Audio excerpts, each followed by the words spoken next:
much of Auckland has been red zoned. So that means that us as landowners, probably property investors wanting to play our part in building our own financial futures, we're incapable now of developing on our land for many years and in many cases over a decade.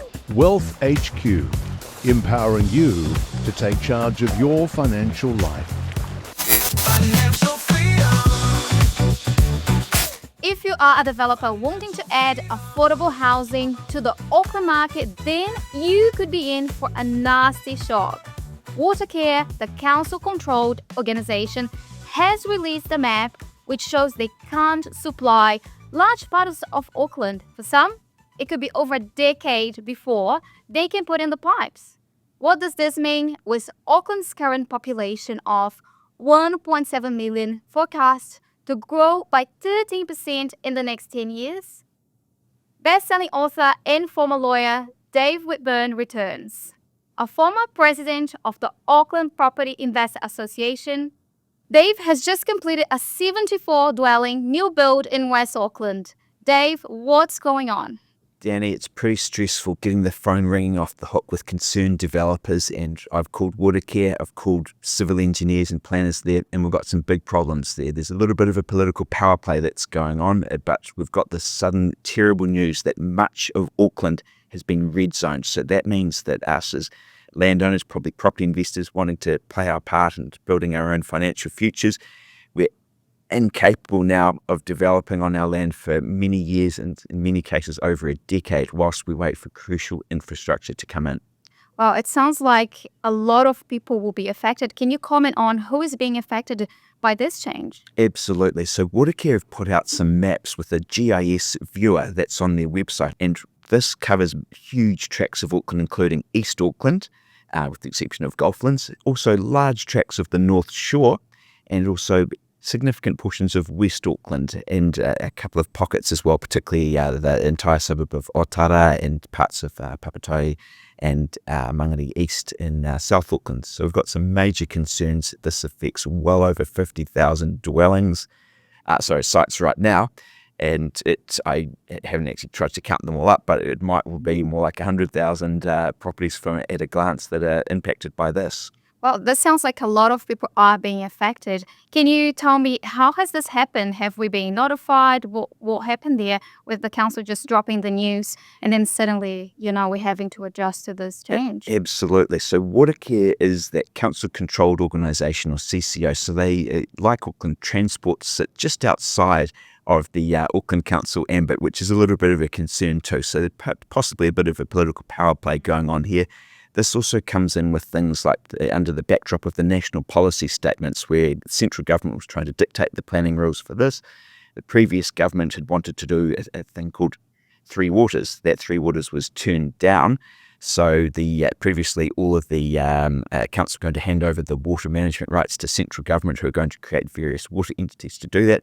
Didn't happen, so the councils are saying, we don't have enough money to put in the infrastructure, because the reality is there is actually a problem. So there is a genuine concern that some of the, the pipes, the infrastructure are outdated and need to get maintained. It is horrendously expensive. Some wastewater treatment plants do need to get put in, and indeed some areas aren't serviced by the freshwater pipes as well. These are huge costs, and the infrastructure growth charge that Watercare charge for this, I don't think it's been covering everything. So they're saying, hey, we need to put the costs up for doing this. We've got a problem there. Have they hit the tent peg in with a gigantic sledgehammer? Possibly, and I think probably. But it's pretty brutal right now to doing this. I've called Watercare just this morning for this to find out what's going on. Can I do this site? Well, thankfully I got the 74 lot development done in time, but it's right in the middle of the red zone. However, there are concerns in relation to so many other projects over at other properties to land bank. I'm a member of the Waitemata Rugby Football Club. We wanted to develop some of our lands as well, get a bit of cash flow from that. What happens when it's red zoned and they say that there's no supply? Well, Watercare said to me that unfortunately we don't have any mandate just to grant you an application. So I said, well, hey, what if I had a resource consent last week? And he said, well, I'm so sorry, but we don't have to give you an engineering plan approval or EPA for that. It's stiff bicky. So that's they didn't say the stiff bicky part, but they said they won't grant the permission approval because they don't have the supply that's been mandated by their board, and they claim by Auckland Council too. So we've got some serious problems for doing it. All they can point to is that, you can pay $800 for an assessment for that. But I was being flippant and said to them, well, isn't that assessment just going to refer to the GIS view and say that there's supply constraints? And then they said that could be part of it. Wow. So what could be the consequence for other developers like you that have been lending banking on multiple properties, hoping to develop them in the future? Does it mean they can no longer do that now? It certainly looks that way from conversations I've had with civil engineers and planning consultants. This is major. This is a huge restriction on doing this. I think that a lot of people would be up in arms about it. There may well be judicial review applications going through the High Court and hopefully some appeals to seeing if this is the right way. But as of right now, this is a serious concern because of these large portions of Auckland, in terms of East Auckland, most of the North Shore, and significant parts of West Auckland that you cannot develop on. That's pretty brutal to do this. There hasn't been adequate consultation or any consultation in the vast majority of these areas. So it's a blindside as well. I mean, you've got a land bank too, don't you, Daddy? Yes, I definitely do. Well, on that as well, thinking about, mom and dad investors that have got maybe one or two properties they have been lending banking on. Is there anything else they can do, or would you give them any tips on how to prepare or analyze the situation? Absolutely. Yes, absolutely. They can certainly talk to Watercare. They're on 09 44 22 222. Look at you, from the top of your head. Yes, absolutely. Call them a few times on that there. I think it's extension number 4, but otherwise there's a menu for doing that. But you can certainly have a chat to their new builds and developments team about that, and that you probably can hear it for yourself. You can also talk to a planning consultant or a civil engineer about this. However, I do think that there may well be a strategy. It might be a loophole that closes pretty soon, but that would be if you have a large enough parcel of land. I believe that you may be able to apply for a building consent for 3 dwellings on the same legal title, because then why would the planners need to refer that over to Watercare? There's not a subdivision. You'd be using the existing private drainage on that. That would be down to a council planning process and policy for their planners as to whether they would refer that to Watercare. But if you've done that properly, then I don't see why there'd be a need to do it. So there may well be potential in doing that. However, I view that there may be a rush of applications that go in for that 3 dwelling on one title strategy to do that. But I think there are going to be some interesting things that come out from this. Well, definitely there will be a ripple effect because, as you know, as a seasoned investor, it's all about supply and demand. So if you can no longer build, more housing, how do you see this change affecting the pricing on the housing market? Absolutely, Danny. This goes right to the crux of things. That's the irrefutable laws of supply and demand. These economic laws won't change. So if the demand for Auckland, one of the world's most livable cities, remains constant, I mean, you've come here to our city. Many other amazing people have come into here. Many more will because of the jobs, the fun, the climate that we've got. It's an amazing world-class city. But if we can't house the people, that's going to put pressure on rents to go up because we have the supply constrained by the lack of infrastructure in this policy from Watercare. The demand is something that's not remaining constant because the population's increasing over time. We said it at the preamble to this, that the population's likely to go from that 1.75 million up another 13%, and there are projections of hitting 2.5 million before 2050. That requires people live in houses. So we've got to look at ways of doing that. So rents are likely to rise, so the investors will be happy, the developers won't be happy, and that's a really, really interesting dynamic in this. So there may well be a few winners from this, but this is going to put pressure on government. They'll have to pay increased accommodation supplements to make sure that the cost of living is actually affordable and people are still getting ahead and able to keep paying rent to keep the system going. It's going to put pressure on some that have bought land recently in the hope of developing. Pretty brutal if you've got a resource consent just recently and you haven't quite finished your engineering plan approval or EPA. If that's not going to be granted now from Watercare, from my conversation there with a member of the new developments team, that's quite brutal. That would seem pretty unjust, and that's something that many people are going to have to stomach. That they've had some land, they've gone and outlaid huge money off into the seven figures usually for projects like that to get their drawings and things done. Now they can't do their development. That's pretty tough. That's going to cause huge holding costs and low yields. Totally. Yeah, it does sound like we're going to have, a bit of a change in the market. Earlier today, you actually mentioned about Whangarei looking very attractive. Does this change mean that maybe people will start looking elsewhere?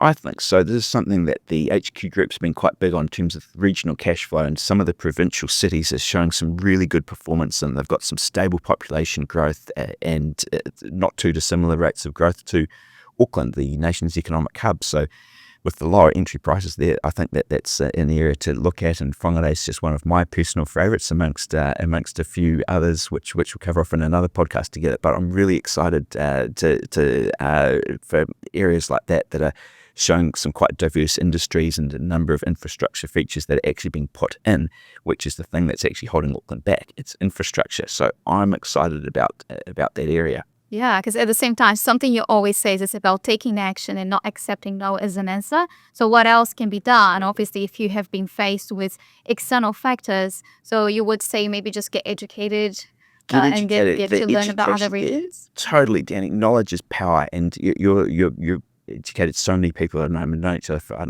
nearly a decade now, and you've just offered such good quality education for so many, and that is great. But there's one bit that we've always talked about, though, taking action. Because it is scary, and too many people are afraid of making a mistake. But sometimes the biggest mistake that people make is the failure to take action, right? Very well said. So now that you've given us, the beautiful overview, and we're still learning what's going to happen and the consequences, what else can be done for people that are in a similar situation, that they have some land, they don't know what to do, they have just been faced with this breaking news? Do you have, any words or wisdom to share with that? Yeah, absolutely. Not all areas there, but most, for example, the traditional Auckland city boundary, well, there's the most massive area, largest part of Auckland. That bit is basically unaffected, and then there are large parts of West Auckland that aren't affected, and most of South Auckland or Manukau City is also not affected too. So there's still some areas that you can have a lot of fun in and do some developments on that. So those areas are ones that you can focus on.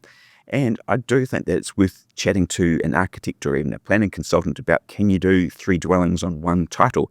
Because cash flow, I think, is really, really important, particularly with the debt to income rules coming in. I think that there needs to be a real focus on making sure you have more money in your pocket at the end of the month than you had at the start of each month. 100%. That's absolutely critical there. I've seen too many people that don't have high enough incomes really limit their borrowing capacity by buying a suboptimal property that yields, like 4% gross yield or something. You have to do a little bit better if you want to be a serious property investor and get that dream of financial freedom. So I think that it will change some of the investor behaviour a little bit. It'll also cause issues with the strategy of buying that big land to do it. In Auckland, that might be seen as a little bit too long term. And since when has Watercare done a project on time as well? So when they say 2035 to 2040, well, things like the City Rail, like how long did that take to actually get completed? How many years over time has that one been?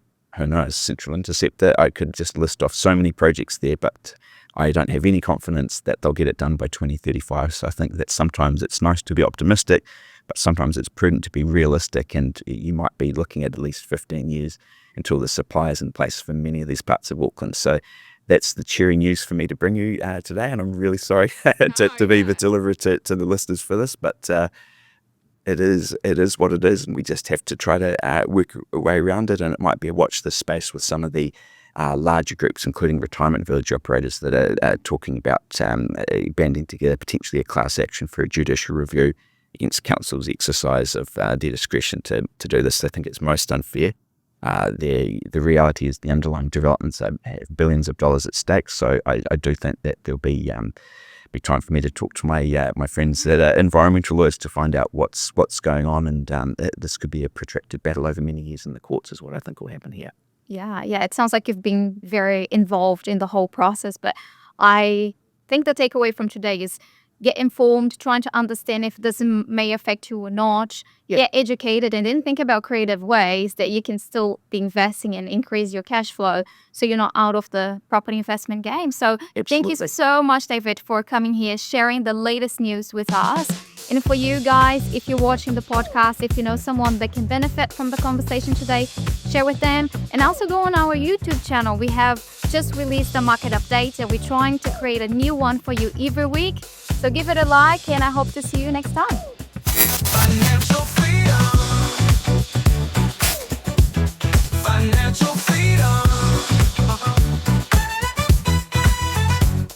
Wealth HQ, empowering you to take charge of your financial life.